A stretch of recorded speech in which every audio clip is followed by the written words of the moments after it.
12월 31일 목요일 영적 성장을 위한 100일 가정 예배를 시작합니다. 찬송가 570장 1절과 4절을 부르시겠습니다. 주는 나를 기르시는 목자요, 나는 주님의 귀한 어린 양. 푸른 풀만 맑은 시냇 물가로 나를 인도하여 주신다. 주는 나의 좋은 목자, 나는 그의 어린 양. 저를 따라 꼴을 먹여주시니 내게 부족함 전혀 없어라. 못된 짐승 나를 맺지 못하고 거친 비바람 섞지 못하리. 나의 주님 강한 손을 펼치사 나를 주야로 지켜주신다. 주는 나의 좋은 목자, 나는 그의 어린 양.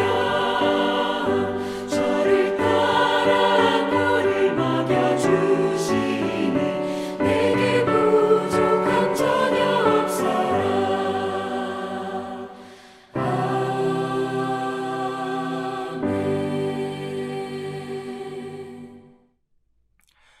이 시간 우리에게 주시는 하나님의 말씀은 신약성경 로마서 11장 33절부터 36절까지 말씀입니다.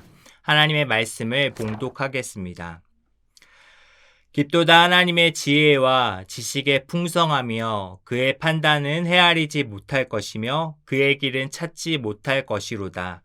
누가 주의 마음을 알았느냐? 누가 그의 모사가 되었느냐? 누가 주께 먼저 드려서 갚으심을 받겠느냐? 이는 만물이 주에게서 나오고 주로 말미암고 주에게로 돌아감이라. 그에게 영광이 세세에 있을지어다. 아멘. 아멘. 사도 바울은 하나님께서 당신의 구원 섭리를 이행하시는 것을 보고 깊도다 하나님의 지혜와 지식에 부요하며 그의 판단은 측량치 못할 것이며 그의 길은 찾지 못할 것이로다 라고 하나님을 찬양하고 있습니다. 즉 하나님의 구원의 경륜에 대해서는 인간으로서는 도저히 이해할 수 없으며 가늠할 수 없다라는 말입니다. 그 이유는 하나님께서 신구약 전 세대에 걸쳐 당신의 구속사를 한치의 빈틈도 없이 참으로 신비롭고 완벽하게 진행시켜 나가시기 때문입니다. 따라서 하나님의 구원 경륜의 신비로움들을 살펴보는 일은 우리로 하여금 더욱더 겸손하게 하며 오직 하나님만을 높여드릴 수 있는 신앙을 갖게 하는 것입니다. 그렇다면 하나님의 구원 경륜의 신비로움들은 구체적으로 어떠한 것들입니까? 우선 죄인에 대한 하나님의 구원 사역 자체를 우리로서는 도저히 이해할 수 없다라는 것입니다. 왜냐하면 하나님께는 인간을 구원해 주어야 할 의무가 전혀 없기 때문입니다. 인간은 범죄한 까닭에 모두 멸망을 받아 죽어 마땅한 존재입니다. 그러나 하나님께서는 그렇게 하시지 않으셨고 오히려 불쌍히 여기시는 아버지의 심정으로 죄를 가려주는 가죽옷을 지어 입히셨으며 인간들을 향한 구원의 사역을 계속하여 행하셨던 것입니다. 이는 우리로서는 도저히 이해할 수 없는 일이었습니다. 더구나 죄인의 구원을 위해 예수님께서 성육신하셨다라는 것은 경이로운 사건입니다.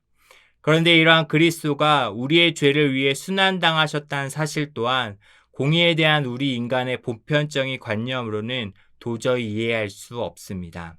죄 없으신 하나님의 아들 그리스도가 인간의 모든 고통을 짊어지고 죄인처럼 여겨 죽임당했으며 하나님으로부터 버림당하셨습니다. 이 같은 사실에 대해 우리는 단지 하나님의 지혜와 지식을 찬양할 수밖에 없는 것입니다. 하나님의 구원의 경륜은 우리의 이성으로는 도저히 이해할 수 없는 신비입니다. 우리는 단지 그분께서 이루어 가시는 구원 계획을 삶으로 체험하는 가운데 감탄하고 찬양할 따름입니다. 주님이 행하신 놀라운 일을 믿음으로 받아들이고 주님이 주시는 놀라운 평안 가운데 거하시는 우리 모든 성도님들 되시기를 예수님의 이름으로 간절히 소망합니다. 기도하시겠습니다. 사랑과 은혜의 하나님 아버지, 구원의 경륜을 이루어주시는 하나님의 지혜와 지식을 높여 찬양합니다. 주님께서 행하신 놀라운 일을 믿음으로 고백하며 살게 하시고 살아가면서 하나님의 구원하심을 깊이 체험할 수 있도록 이끌어 주시옵소서. 감사드리며 예수 그리스도 이름으로 기도드립니다. 아멘.